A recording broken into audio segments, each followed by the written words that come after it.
Today, I'm going to talk about fascist lies. What struck me this week was the stunning magnitude and sheer audacity of some of the lies coming from Republican leaders. I'll give you a few examples. Marjorie Taylor Greene tweeted this after the Derek Chauvin verdict. D.C. is completely dead tonight.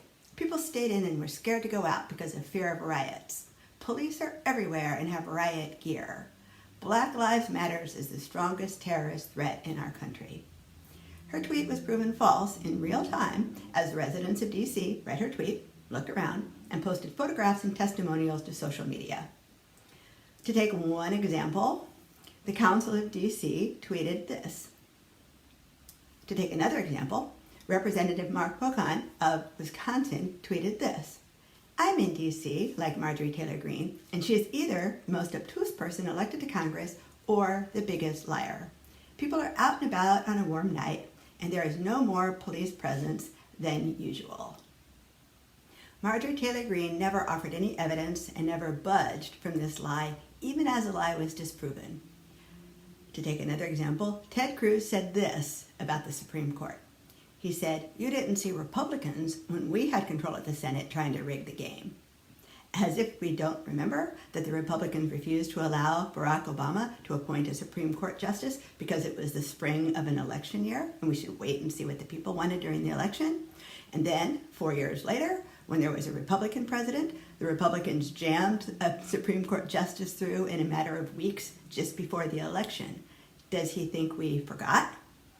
To take one more example, without a touch of irony, Kayleigh McEnany, who was former President Trump's press secretary, chided Biden and said that presidents should not inflame the tension.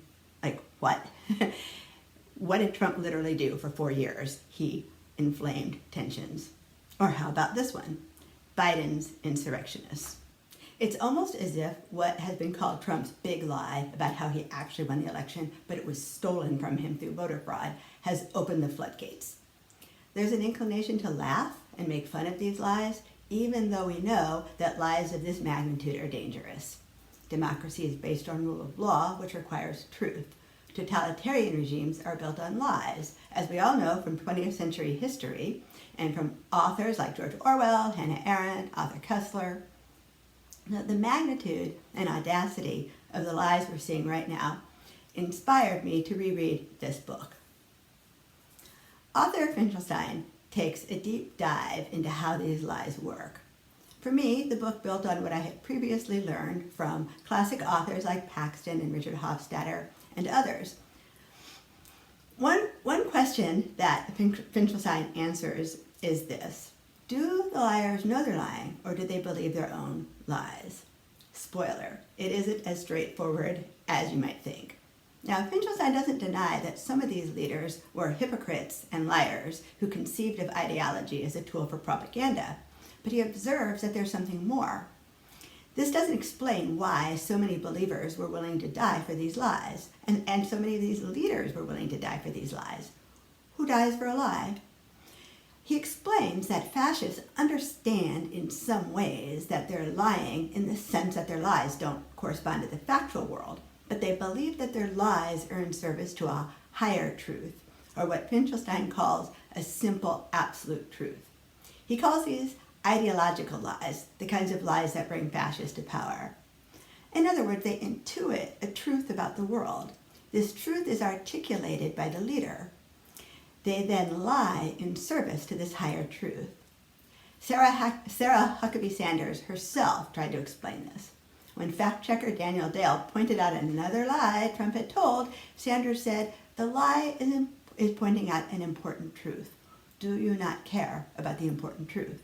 Of course, the problem is that this higher truth is also a lie. This is the idea that humans are archaeologically divided into master races and inferior races. It's based on the purely paranoid fantasy that the weaker races aim to dominate the superior races. Tucker Carlson recently came right out and endorsed this paranoid fantasy when he talked about replacement theory. Replacement theory, also known as white genocide, holds that people of color are replacing white people through immigration in the Western world. Carlson said that Democrats are importing immigrants to dilute American voters. I personally remember the first time I heard this theory. I was 17 years old when a high school classmate said to me that if whites were not careful, they'll soon find themselves in the minority. I thought, so what? I didn't answer because I didn't know what to say. Finchelstein teaches us that some people have such a worldview. This theory explains the Holocaust, and it also explains the cruelty that fascists have toward members of minority communities. Fascists believe they have to preemptively kill before they are killed. They believe they have to keep minorities in their place to prevent themselves from being replaced. So when Trump warned that migrants were coming to invade our country and defile the nation, this resonated with his followers because it corresponds to what they believe is a reality. Now this gets interesting. Finchelstein explains how fascists enact policies that create the reality that they believe exists. For example, the Nazis first called the Jews vermin and then put them in concentration camps where they became disease-ridden. Another example would be police arresting blacks for the slightest infraction while overlooking the wrongdoings of whites, and then pointing to the high crime rate among blacks to prove their worldview. Another example, remember when Russia bombed Syria, and some of the Syrian leaders were indiscriminately bombing Syrian civilians. If you forgot about that, I'll put a link in the notes with this video. Now, a NATO commander explained that these bombings were creating a refugee crisis in order to destabilize Europe, which then allowed Putin to weaponize the migration crisis. So in other words, the fascist lies produce the reality that they believe exists. Now, given the fact that fascists believe in this hierarchical view, that those at the bottom are constantly seeking to displace those at the top, it makes sense that they reject democracy. Finchelstein says that fascists identify the existing democracy as a lie because they don't believe that electoral representation can truly represent the desires of the people. They think only the leader who embraces this higher truth can represent the people. Now, obviously, democracy directly contradicts the worldview that there's this hierarchy with people at the bottom trying to displace people at the top. Democracy seeks to see all people equal. So what's important is that this truth seems to transcend reason, and it's incarnated in the myth of the leader. You can see that there are religious overtones to these fascist lies. They come close to worshiping the leader who articulates what they feel to be a transcendent truth. Finchelstein says that fascists denounce self-awareness and put in its place a godly truth supposedly emanating from a purified self. Let's look back at Marjorie Taylor Greene's lie. You almost get the feeling she was hoping for an acquittal so that there would be protests, so that she could say, look, Black Lives Matter is the strongest terrorist threat facing the nation. In her distorted view of the world, Black Lives Matter threatens her well-being. I similarly had the feeling that Trump was delighted by the migrants in 2018 so that he could whip up people's fears. Okay, so do they know they're lying? Finchelstein quotes Goebbels' definition of propaganda. He defined propaganda as the art, not of lying or distorting, but of listening to the soul of the people and speaking to a person in a language that the person could understand. In other words, he doesn't actually think he's lying. He thinks he's presenting this higher truth in a way that can be grasped by the masses. It seems to me that this is why Marjorie Taylor Greene isn't bothered if her words don't correspond to a factual reality. She thinks her words correspond to a higher reality. All of this made me think about a friend who told me that her mother liked Trump because Trump tells it like it is.